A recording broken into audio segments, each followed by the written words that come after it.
Sampurasun Sobat Wiyara Wisata Budaya Nusantara. Kali ini saya akan mengajak Sobat Wiyara untuk berwisata ke salah satu tempat wisata budaya yang ada di Purwakarta, yaitu tepatnya di alun-alun Purwakarta Negeri Kidul, Galeri Wayang.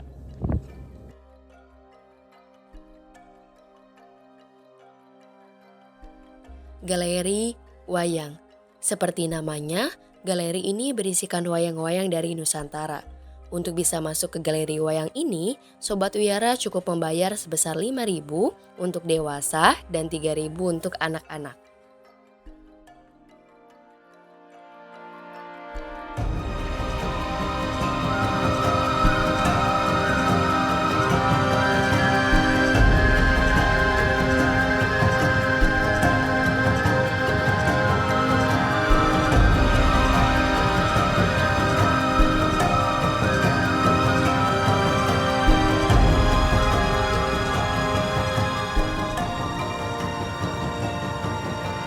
Saya Resi Andani, saya di sini sebagai staf sekaligus guide di Galeri Wayang. Boleh diceritakan Teh sejarah awal bagaimana didirikan si galeri wayang ini? Oke, Galeri Wayang ini didirikan tahun 2017 oleh Bupati sebelumnya, yaitu Pak Deddy Mulyadi. Galeri Wayang ini didirikan di Komplek Pemda Purwakarta. Kenapa bisa didirikan di daerah komplek? Oke, tujuannya didirikannya Galeri Wayang ini adalah untuk mengedukasi masyarakat sekitar, terutama untuk anak-anak sekolah. Di dalam galeri ini ada apa aja ya Teh? Oke, di Galeri Wayang ini terdapat beberapa macam wayang golek dan juga wayang kulit. Untuk wayang goleknya di sini lebih banyak, yaitu ada dari wayang suket, wayang santri, wayang betawi, wayang cepak, dan juga ada wayang topeng, juga wayang bambu yang berasal dari Kota Bogor. Untuk wayang kulitnya di sini kita mempunyai dua jenis, yaitu wayang kulit yang berasal dari Kota Solo yang mempunyai motif lebih pekat warnanya, dan yang kedua ada wayang kulit yang berasal dari Kota Cirebon yang mempunyai motif Megamendung.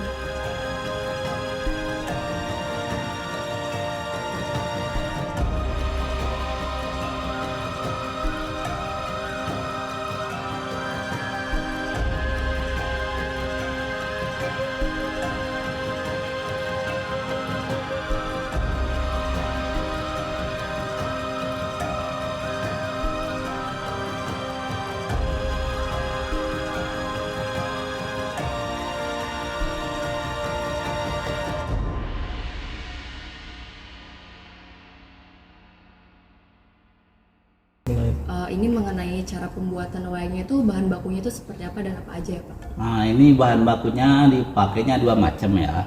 Nah, satu kayu pule ini ya. Ini yang kedua itu albasia. Albasia itu jengjeng. Kalau pule itu bahasa Sundanya lame. Nah, kalau di sini di Pemda itu banyak, di depan itu di dekat patung macan yang pohonnya besar itu namanya kayu pule ya. Nah, ini kayunya. Ini dipotong sesuai ukurannya, ada ukurannya. Ini kalau ukuran ini nomor 1 ya, nomor 1 itu gede. Nah, ini 1 jengkal 2 jari. Kalau abang nggak pakai diameter karena pakai ukurannya ini lebih simpel gitu ya. Ini yang 1 jengkal untuk kesininya, yang 2 jari untuk lehernya ya. Ini dibentuk, ini ada polanya dulu yang dinamakan itu pelotokan ya. Kenapa namakan pelotokan? Karena ini harus sama kanan kirinya. Nanti kalau nggak sama tebel sebelah. Nah, kalau misalkan ada kekurangan dari bahannya, misalkan ada agak miring apa, itu pekerjaannya nggak membuat semangat, jadi malas gitu ya. Misalkan ada cacat apa, itu bikin malas ya. Nah, dari perbentukan kayu sampai begini ya, makan waktu itu 3 jam ya. Peralatannya satu gergaji, potong yang ini ya, kedua golok untuk membentuknya. Nah, kalau udah ngebentuk ini baru pakai pisau raut yang ini ya. Namanya pisau raut. Kenapa dinamakan pisau raut? Karena ngerjainnya diraut ya. Nah, sudah itu sampai selesai kayak begini, ini makan waktu 4 hari. 3 hari kepalanya, yang 1 hari itu badan sama tangan. Jadi kepala, badan, tangan itu makan waktu 4 hari. Nah, di mahkota ini ada namanya ya, Dan juga ini wayang itu ada dua versi ya. Kalau klasik ininya merem. Nah kalau yang modern ya udah kayak begini. Nah begini. Ini Dewi Sinta, ini Satria. Nah kalau dasarnya yang dinamakan klasik ini, yang dinamakan wayang purwa. Nah kalau yang ini dinamakan wayang purna yang udah termasuk modern ya. Nah terus kalau wayang purwa itu untuk pentas itu pewarnaannya disesuaikan dengan karakternya, nggak asal-asalan itu. Misalkan Rahwana sifatnya keras, jiwanya keras, wajahnya merah ya.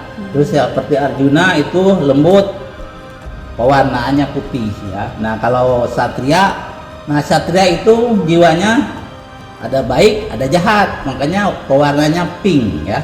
Jadi merah muda lah gitu. Nah di mahkota ini ada namanya ya. Kalau ini namanya pelengkung ya. Nah dari telinga ke belakang ini namanya sumping ya.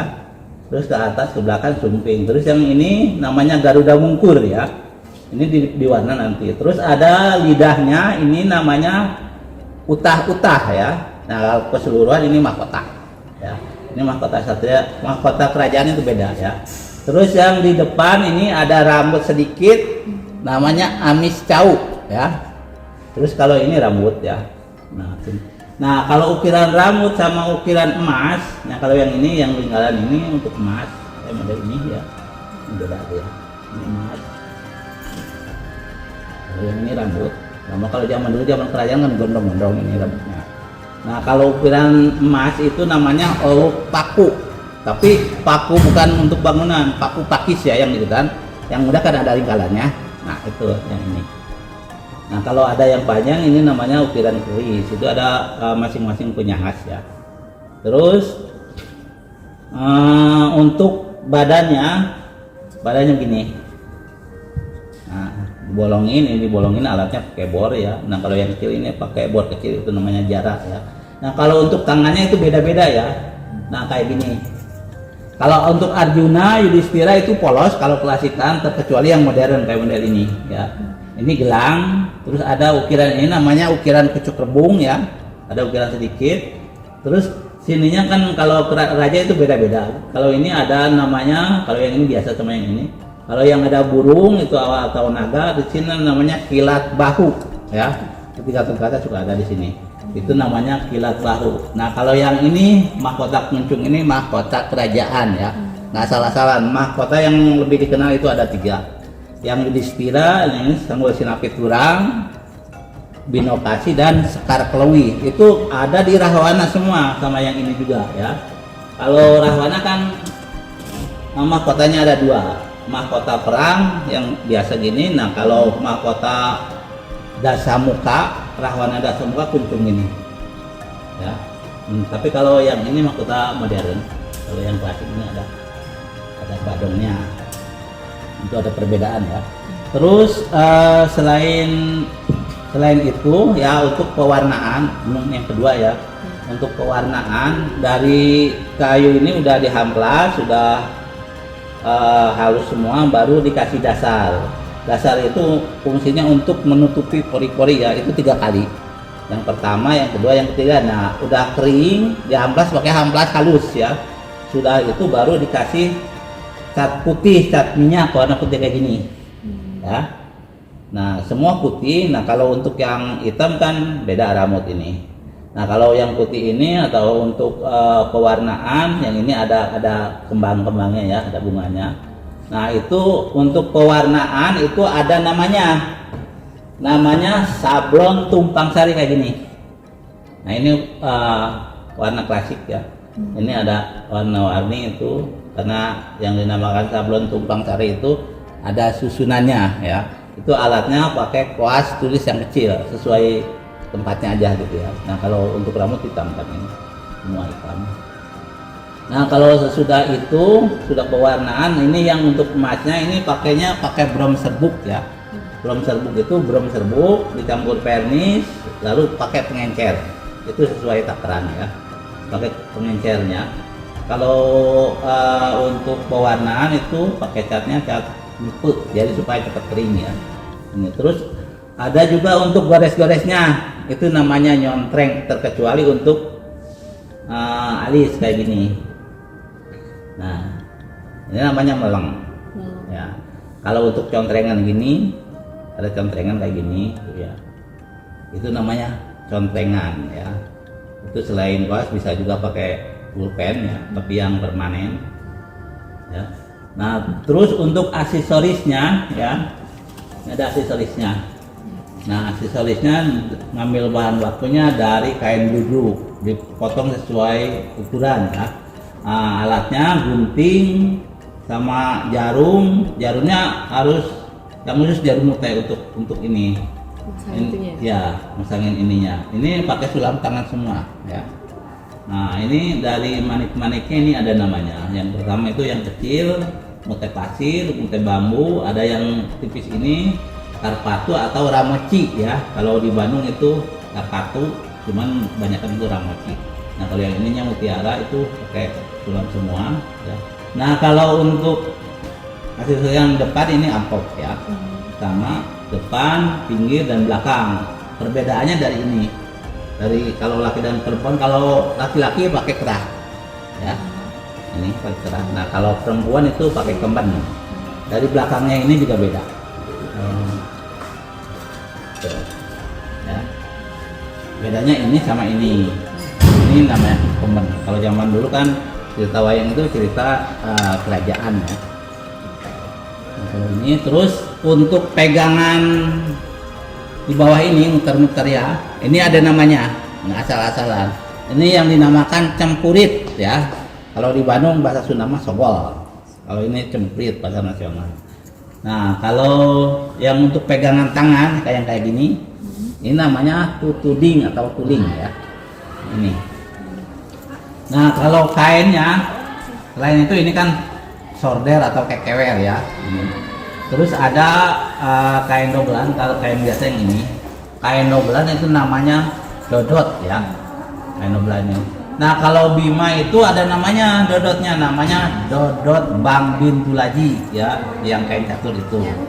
Itu ada namanya dodot Bang Bintulaji. Kalau yang ini dodot.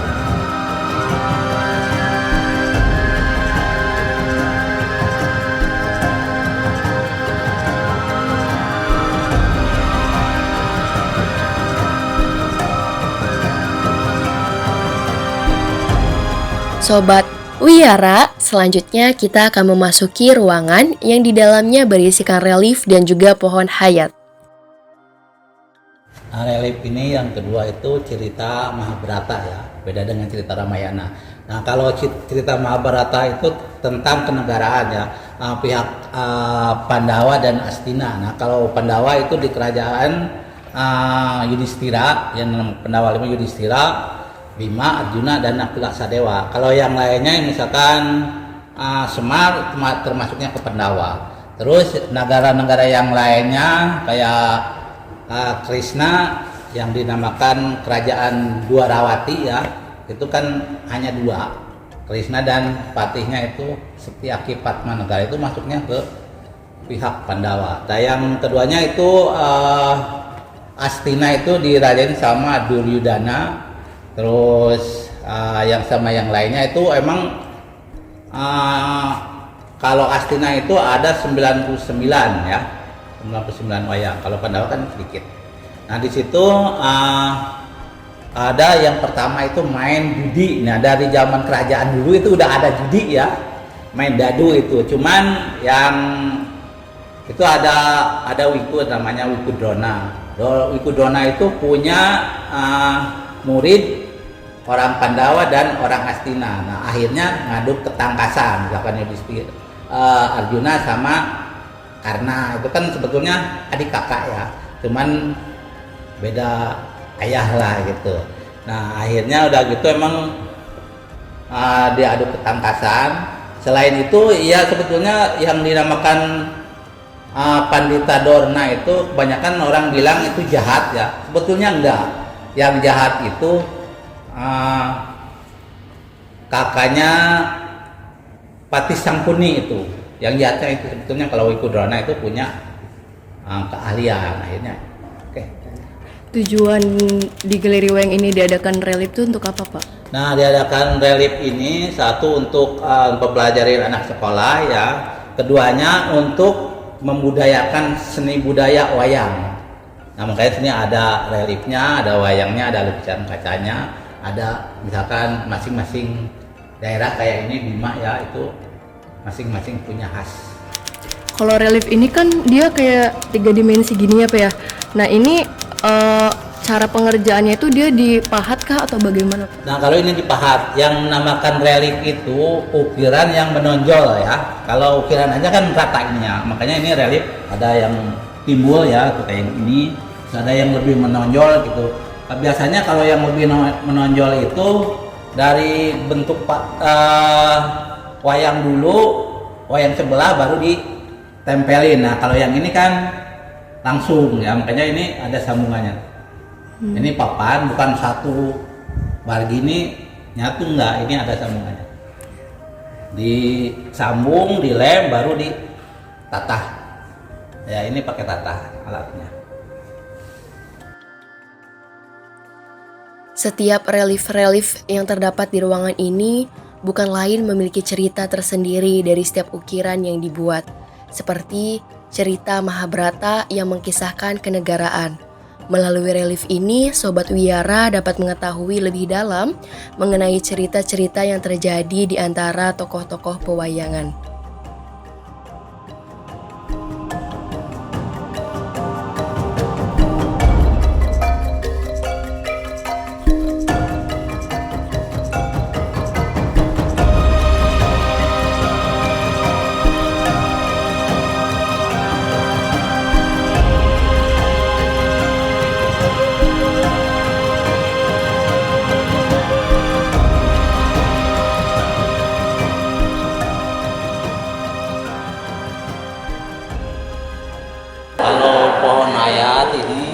Pohon kehidupan ya, makanya di sini ada topeng-topeng ya.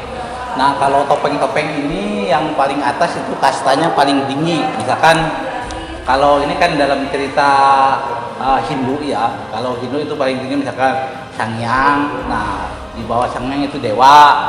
Terus kalau yang ini paling atas itu dewa raja.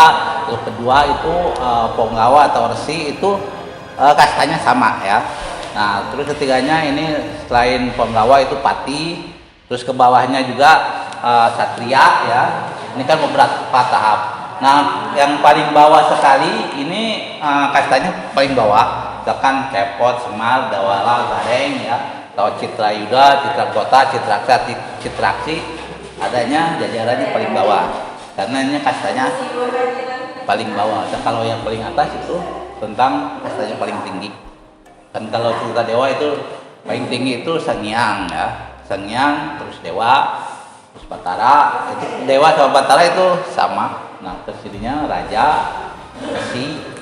Yang dinamakan Resi itu Pandita. Jadi untuk menyebarkan ilmu yaitu Resi. Jadi kalau di Muslimah punya pesantren lah gitu, tokoh-tokoh ulama. Kalau di Hindu ya itu Resi. Misalkan Satria, di bawahnya Penggawa. Itu ada perbedaan, lain di sini tahapnya beda-beda. Oke. Seperti namanya, pohon hayat berarti pohon kehidupan. Pohon ini memiliki filosofi mendalam mengenai kehidupan manusia yang digolongkan ke dalam sistem kasta.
Seru bukan Sobat Wiyara tidak hanya berwisata tetapi juga mendapatkan banyak informasi seputar pewayangan yang ada di Nusantara.